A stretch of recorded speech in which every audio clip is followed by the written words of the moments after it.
Hi everyone, welcome back to my channel. तो इससे पहले हमने पार्ट 1 कंप्लीट कर लिया था। यहाँ पे हमने पार्ट 1 कंप्लीट कर लिया था पूरा, और अब हम यहाँ से पार्ट 2 स्टार्ट कर रहे हैं। आई नो वीडियो में बहुत डिले हो गया है, बट सॉरी गाइस, अब आ गया है पार्ट 2 जो कि है archaeological sources. And without wasting any further time, let's get start with the video.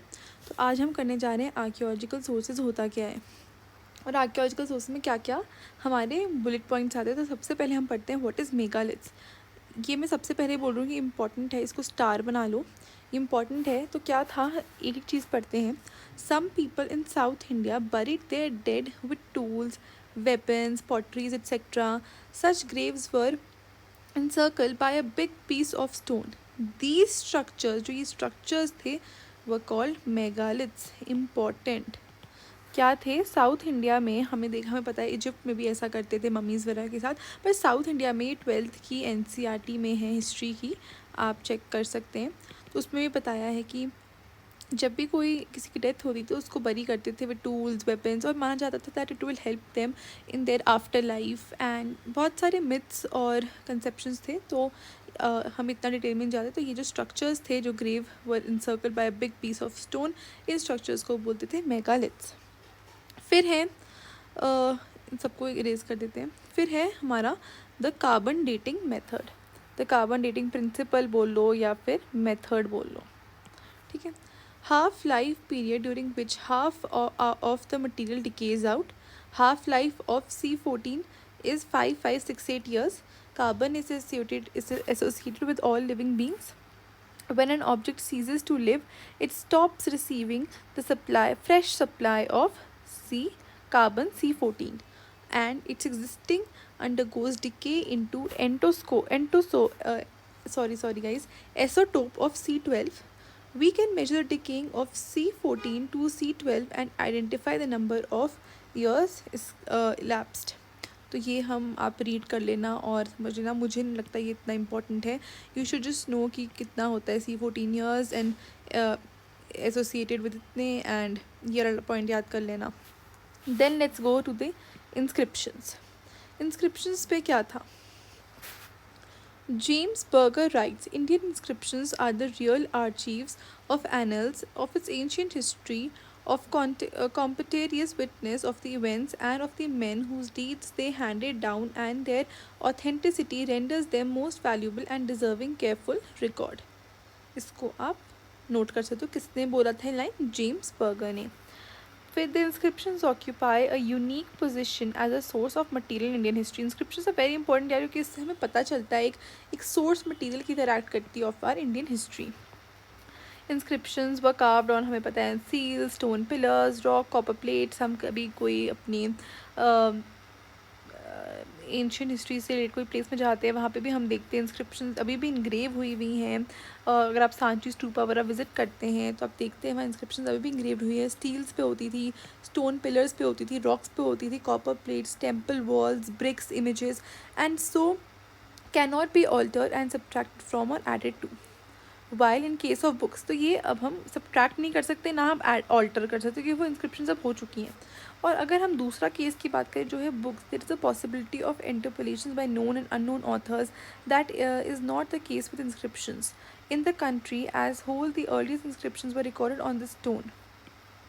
ये पॉइंट बहुत इंपॉर्टेंट है। The earliest inscriptions were written in Prakrit language in the 3rd century. Sanskrit was adopted as an epigraphic medium in 2nd century AD, and its use became widespread in 4th to 5th century. तो ये देखो संस्कृत आई हमारी, sorry for the hand writing guys, but फटाफट से समझाना है। तो संस्कृत आई हमारी 2nd century में, and it became widespread in 4th and 5th। पर जो फर्स्ट इंस्क्रिप्शंस हमारी लिखी गई थी वो लिखी गई थी हमारी प्राकृत में इन 3rd century BC। तो प्राकृत याद रखना कि सबसे पहले इंस्क्रिप्शन इसी लैंग्वेज में लिखी गई थी, ठीक है। There can be various kind of inscriptions, commercial, magical, religious, didactic, votive, administrative, donative and literally. There can be many type examples हैं of inscriptions, different kind of inscriptions के। सो ये रेज कर देते हैं कि बहुत मेस कर दिया हमने, तो अच्छे से नेक्स्ट पॉइंट पे हम बढ़ते हैं। ठीक है, तो नेक्स्ट है हमारा अशोका इंस्क्रिप्शन। अब हम पढ़ रहे हैं, अब हमने पढ़ लिया व्हाट इज़ इंस्क्रिप्शन, अब हम पढ़ रहे हैं टाइप्स ऑफ इंस्क्रिप्शंस। तो इससे पहले टाइप्स ऑफ इंस्क्रिप्शंस होने से पहले आपको पता होना चाहिए व्हाट आर इंस्क्रिप्शंस। अगर आप जो भी कोई टॉपिक पढ़ते हो, कोई भी टॉपिक हो, वो कोई भी randomly, you should know what, why, where and when. ये 4 W's आपको हर टॉपिक के लिए पता होने चाहिए। आपको नहीं पता है तो आप सर्च करो गूगल की हेल्प से, मेरी वीडियो के नीचे कमेंट करो, I will help you guys. But ये 4 W's हर टॉपिक जब स्टार्ट करते हैं ना, ये लिख लिया करो, ये पता करना है हमें इसमें। ठीक है, अब हम बढ़ते हैं अशोकन इंस्क्रिप्शंस की ओर। These were record in different years of his reign. Reign मतलब होता है उसका, उनका रूल पीरियड, ठीक है, rule period. And are called edicts. Question, what are edicts? जो भी क्या बोलते इंस्क्रिप्शंस थी डिफरेंट ईयर्स में जो रिकॉर्ड हुई थी in his reign are called edicts because they are a form of kings order और डिज़ायर।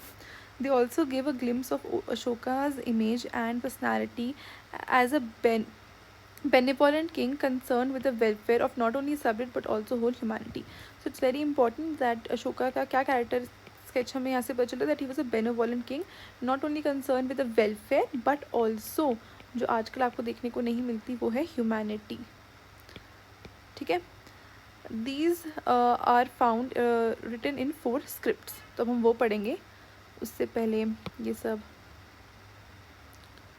उड़ा देते हैं। I am so sorry guys for थोड़ा सा wasting your time. Okay, languages used in Ashok inscriptions. देखते हैं कौन कौन सी लैंग्वेजेस यूज हुई थी इन अशोक इंस्क्रिप्शंस। पहले हम पढ़ते हैं सबसे फर्स्ट, सेकंड, थर्ड, फोर्थ। ये मैं अपने में टेबल्स बना रहा हूँ, ऐसे पूरी टेबल बना रहा हूँ, ठीक है। फिर है empire. Script use in Ashokan edicts. Afghanistan में कौन सी हुई? Aramaic and Greek scripts. Aramaic कहाँ से आया? Armenia is a country. आप मुझे बताओ ये कौन से कॉन्टिनेंट में है? Pakistan, Kharosthi evolve in the vernacular system of Indian languages and is written from right to left. हम क्या लिखते हैं? हम लेफ़्ट टू राइट देखते हैं। अगर आप, मैंने कुछ भी लिखती हूँ, मैं पाकिस्तान लिखती हूँ तो मैंने कहाँ से स्टार्ट किया? लेफ़्ट से, एंड कहाँ गई मैं? राइट में। बट जो ये लैंग्वेज है हमारी खरोष्टी इवॉल्व इन वर्नाटका सिस्टम, ये क्या होती है? ये हमारी लेफ़्ट से राइट से स्टार्ट होती है लेफ़्ट तक। ओके, ये कौन सी है? हमारी खरोष्टी।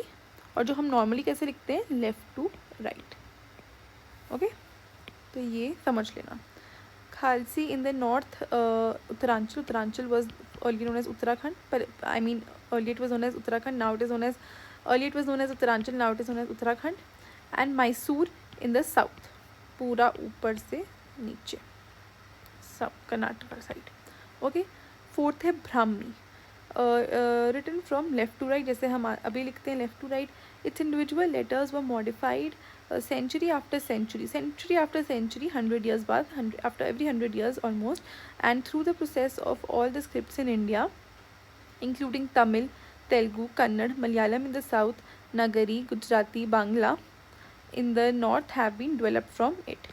सो कौन सी 4 लैंग्वेज हमने यहाँ पे पढ़ी? सबसे है हमारी अर्मेनिक, फिर है हमारी ग्रीक स्क्रिप्चर्स, खरोष्टी, ब्राह्मी। ये ब्राह्मी होती थी हमारी लेफ़्ट टू राइट जैसे हम लिखते हैं, खरोष्टी थी हमारी राइट टू लेफ्ट, और अर्मेनिक एंड ग्रीक स्क्रिप्ट्स। ठीक है, अब हम पढ़ते हैं आगे।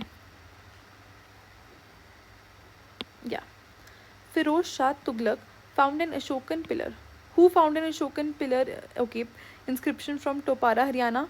तो आपको ये भी पता होना चाहिए किसको मिला था ये। तो Firoz Shah Tughlaq found an Ashokan pillar inscription from Topara, is a place in Haryana, brought it to Delhi and asked the Pandits to decipher it. However, they failed this endeavor. तो फिरोज शाह तुगलक को एक अशोकन पिलर मिला हमारे हरियाणा में, एंड वो हरियाणा से उसको दिल्ली ले गए, ठीक है, और वहाँ पे पंडित्स को बोला कि इसको डिसाइफर करो जो भी इसमें लिखा है, बट पंडित्स नहीं कर पाए और वो इस एंडेवियर में फेल हो गए। जेम्स प्रिंसप, गाइज ये बहुत इंपॉर्टेंट नेम है, अगर आपने इनके बारे में सुना है मुझे कमेंट्स में ज़रूर बताना कि ये कौन है। सबसे पहले आपको बताना है कि अर्मेनिया कौन से कॉन्टिनेंट में है, अब आपको बताना है जेम्स प्रिंसप कौन थे। Made a complete chart of Ashokan alphabets in 1837। तो जेम्स प्रिंसप ने पूरा एक चार्ट बनाया कि क्या अल्फ़ाबेट्स हैं in 1837। After the study of the epigraphs became a subject in वो एक सब्जेक्ट बन गया। Thus, the oldest inscriptions deciphered so far were issued by Ashoka in the 3rd century BC, but the earliest inscriptions were found in the seals of Harappa. तो हमें पता है earliest seals जो हमें मिली थी वो हमें कहाँ से मिली थी? हरप्पा।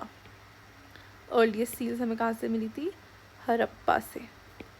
ठीक है, फिर है inscriptions of the Indo-Greek, Saka, Kshatrabs and Kushanas adopted the Indian names within 2 or 3 generations. These inscriptions show them engaged in social and just welfare activities like any other Indian.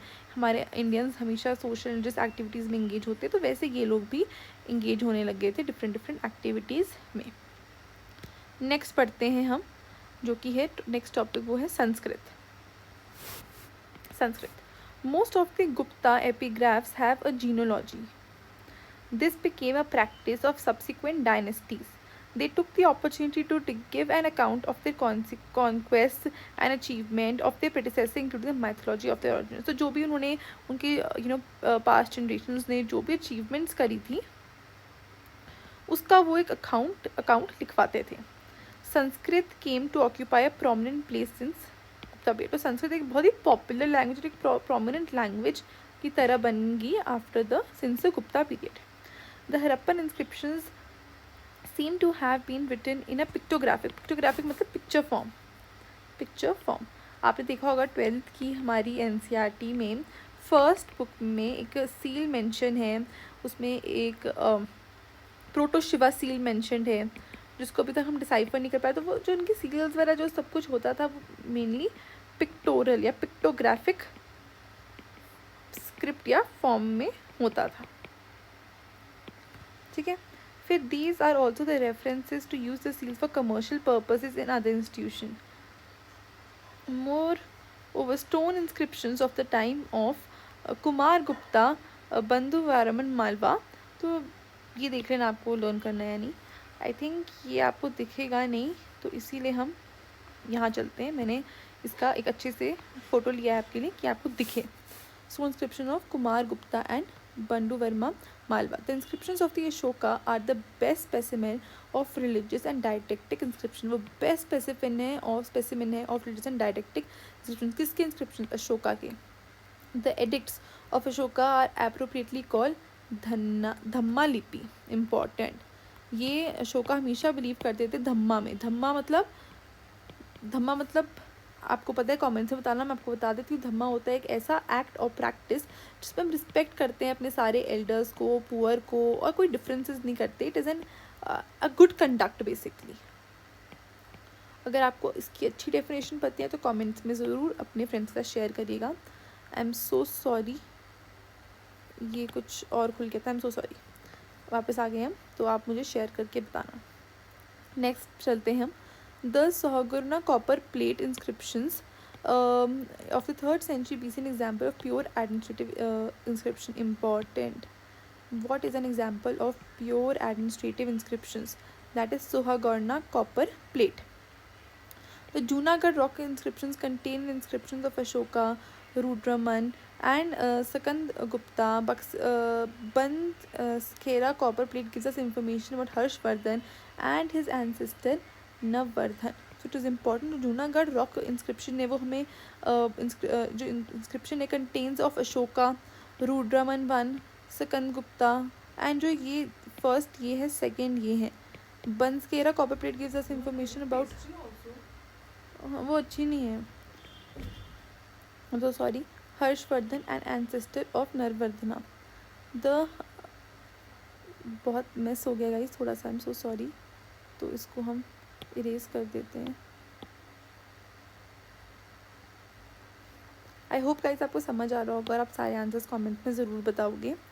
Next है the Hathigumpha inscription of king Kharavela of Kalinga belongs to the category of pure eulogy. The Ahmedabad sorry guys, the Allahabad pillar inscription written by Harisena. To tell me, ये 12th की NCERT में है। Harisena, who was Harisena? Next line में लिखा है, but okay guys याद रखना, it is important. Harisena was the court poet of Samudragupta. He was the court poet of Samudragupta, ये पक्का याद कर लेना, इट इज़ इम्पॉर्टेंट, ठीक है। Is a good example of pure ecologist inscription. The Aeol inscription of Pelasgian II is a good example of inscription which gives a dynastic genealogy. The Gwalior inscription of Bhoja gives a full account of predecessors and their achievements. So जो ग्वालियर में inscription है और भोजा gives a full account of his predecessor and their achievements. जैसे गुप्ता भी अपने सारे predecessor और उनके achievements को उनका account बनाना चाहते थे, वैसे ये भी बनाना चाहते थे। तो आप जब भी हम एक कोई नई सिटी पढ़ते हैं या जो भी स्टेट आता है ग्वालियर, तो आप फटाफट से जाके मैप पे देखा करें कि इंडिया के मैप पे, वर्ल्ड मैप अपने पास रखा करें, इंडिया मैप अपने पास रखा करें, ग्वालियर है का। इट इज़ वेरी इंपॉर्टेंट कि आप मैप साथ में करें, तो it becomes easy for you. The Pirhava vase inscription records the dedications of the relic casket of Lord Buddha. The Besnagar Gurda pillar inscription of Heliodorus also belongs to this category. तो वो भी इसी category का है। कौन? Inscription of हेलिडोरस। Okay, तो अब हम नेक्स्ट टॉपिक पे बढ़ेंगे, वो है कॉइन्स। कॉइन्स भी क्लास 12th की एनसीईआरटी में था एक पूरा टॉपिक। तो कॉइन्स पढ़ते हैं। कॉइन्स यहाँ पे है बट यहाँ पे क्लियर नहीं आ रहा था, इसीलिए मैंने आपके लिए नीचे कॉइन्स की पूरी क्लियर फोटो ली है। Coins, although a good number of coins have been found on the surface, आप पहले मुझे बताना कितने काइंड्स ऑफ कॉइन्स होते हैं, कौन से मटेरियल के कॉइन्स अवेलेबल होते हैं today's world, past and present, ठीक है। कितने टाइप्स ऑफ, कितने कौन से मटेरियल के कॉइन्स अवेलेबल होते हैं, ये भी आप मुझे कमेंट्स में बताना। Although good number of coins have been found on surface, many of them have found unearth, मतलब कुछ होते हैं जो सरफेस पे कॉइन्स मिले हैं, बट ऐसा बहुत बार हुआ है कि सरफेस के नीचे भी ऐसे कॉइन्स, जैसे पोटली मिलती है, देखा होगा आपने कहीं शोज़ में ऐसे पोटली मिलती है, ठीक है। By ticking, the study of coin is called numismatics, very important, ये बहुत बार क्वेश्चन आता है। द स्टडी, मैं यहाँ लिख भी देती हूँ, the study of coins is equal to numismatics, लिख लो, इट इज़ वेरी इंपॉर्टेंट, ठीक है। The numismatic evidence, the second important source to determine chronology, property and territorial extent with the neighboring countries. Reigning king dynasty, the most important source of inscriptions. तो बहुत important होता है, अगर हमें कहीं से कॉइन्स मिल रहे होते हैं तो हम समझ जाते हैं कि यहाँ से हमने कभी ट्रेड किया था। तो कॉइन्स एक बहुत इंपॉर्टेंट सोर्स है ये जानने का। Chronology, property, territorial extent, religion, relation with neighbouring countries, अगर ज़्यादा है तो हमारा अच्छा रिलेशन था, अच्छा ट्रेड रिलेशन था। हमें कॉइन्स नहीं मिले हैं तो मतलब अच्छा ट्रेड रिलेशन नहीं था। तो कॉइन्स हमें बहुत कुछ बताने में हेल्प करते हैं, वो आप यहाँ से देख सकते हैं। The coins also alone tell us the history of Saka, the Saka, Kushanas, Parithas and Bactrian Greeks. The Greek coins refer to about 30 Greek kings and queens who rule India. The existence of Malvas, Mitra rulers of Panchala is known only from the coins. हमें coins से ही पता चला इन kingdoms के बारे में। The coins of Satvana supplement correct and corroborate account of Puranas. The Kushana gold coins are unmistakably the point out relationship between India and Rome. जो Kushana gold coin थे वो हमें रोम में मिले। रोम मतलब इटली में मिले, रोम कैपिटल, जोग्राफी, ठीक है, आ गई यहाँ पे। तो रोम में हमें कुशाना गोल्ड कॉइन्स मिले, तो ये पॉइंट आउट करता है relation between India and Rome and Indian relationship. The numerous coins of Gupta king prove their prosperity as their high artistic sense. The coins have helped to fix the dates of Samudragupta. The earliest coins of India have only figures, devices and symbols and no legends. Some coins were issued by merchants and guides with permission of rulers. This proves that the commerce had become an important in the later history of ancient India. तो ये हमें क्या दिखाता है, commerce increase हो रहा था, commerce important part हो रहा था of the later history of ancient India. तो इससे हमें क्या होता है, कॉमर्स के बारे में पता चलता है। और क्या बारे में पता चलता है कॉइन से, हमें अपने टेरिटोरियल एक्सटेंट के बारे में, religion, relation with neighbouring countries, chronology, property, ठीक है। And coins have found in systematic excavations are less in number but very valuable because of their chronology and culture context can be fixed precisely. ठीक है, तो ये था हमारा coins, इसे भी अब इरेज कर लेते हैं गाइज। तो आज की वीडियो के लिए बस इतना ही, यही पार्ट 2 है। आई एम सो सॉरी कि इतना लेट आया, बट मैं कोशिश करूँगी पार्ट 3 बहुत जल्दी कल ही आएगा आपके पास, part 3। And if you like this video then do like, share, comment and subscribe to my YouTube channel. और मैं आपके लिए अच्छा अच्छा कमेंट लेते आया करूँगी। और मैं इस PDF को नीचे डिस्क्रिप्शन बॉक्स में भी डाल दूँगी, क्योंकि पिछली बार आप में से कईयों ने मांगी थी इसकी PDF, तो PDF भी आपको मिल जाएगी। So stay tune and see you guys soon. अगर कोई भी प्रॉब्लम हो तो मुझे प्लीज़ कमेंट्स में बताइएगा। ये मैंने फ़ोटो इसलिए ली थी, स्कैन इसलिए किया है कि आपको ईजिली दिख जाए, वरना ये दोनों पार्ट इधर ही थे, कॉइन्स और हमारा जो संस्कृत लैंग्वेज था वो कंटिन्यू इधर ही था, बट मैंने इसको 2 पार्ट्स में और कर दिया था। सो आई होप आपको वीडियो अच्छा लगा हो तो सब कुछ कर देना, आपको पता ही है। And see you guys soon.